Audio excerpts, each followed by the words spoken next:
Hello everyone, just kind of trying to show the kind of constant power draw on the battery, seeing if anyone else is kind of like that as well. I'm not sure.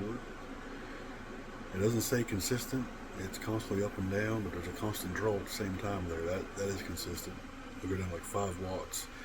Now at nighttime, when there's no backfeeding, it seems to stay at 0 power. So it doesn't draw anything off the battery at night. It's just during the day when it's doing the backfeeding. So maybe it's using the battery somewhat to balance the back feed and or power the inverter for the batteries, because while the panels are inverting into the grid, it can't invert power to itself maybe. And then of course it's always got the constant power draw on the output there, even though the output's not connected. Input's connected, but output's not. It's turned off right now because don't need backup.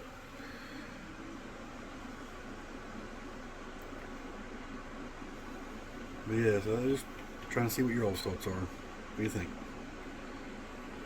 Why do I have constant power draw on the battery when there's plenty of PV to backfeed and no draw on the output? It's got to be balancing the load. Cause see how it jumps to 100 watts there when we had a big spike. The sun came out and the clouds came back over.